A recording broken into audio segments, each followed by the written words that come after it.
পিটুপি active pulse Chittagong marathon 2025-এ আমরা দেখতে পাচ্ছি বিভিন্ন শ্রেণী পেশার বিভিন্ন পেশাজীবী মানুষরা যেভাবে অংশগ্রহণ করছেন, একইভাবে পরিবার নিয়ে অনেকে আসছেন।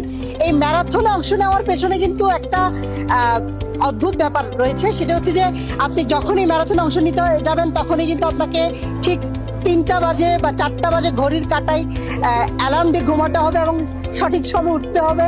একদম কাক ডাকা ভোরে গাড়ির একটা চিন্তা রয়েছে, সবকিছু মিলিয়ে কিন্তু পরিবার নিয়ে আসাটাও একটা কঠিন ম্যারাথন বলা যায়। একটু যদি বলেন আপনি।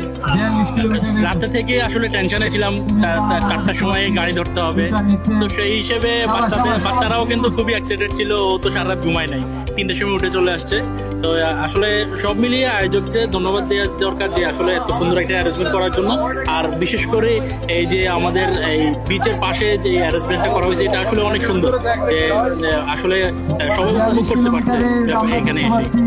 আচ্ছা, কেমন অভিজ্ঞতা আসলে প্রথম ম্যারাথনে? প্রথম কি এবারেই নাকি এর আগেও এসেছেন বা আসলেও কেমন ছিল? আমি এবারই প্রথম। এবারে আমার মনে হচ্ছে যে না, এবার আয়োজনটা আসলে ভালো সুন্দর দেখাচ্ছে। আমি হয়তো প্রথমবার আসাতে আমার কাছে বেশি ভালো মনে হচ্ছে।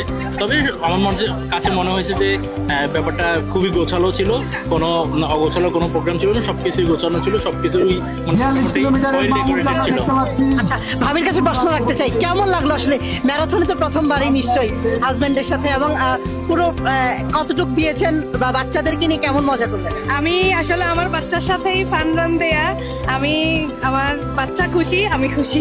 বাহ, এরকমই অনেক স্বতঃস্ফূর্তভাবে অংশগ্রহণ করছেন এবং এই চট্টগ্রামের যে ম্যারাথনটি, সেই ম্যারাথনটি প্রায় অসংখ্য মানুষের যেই উৎসবে পরিণত হয়েছে বলা যায়।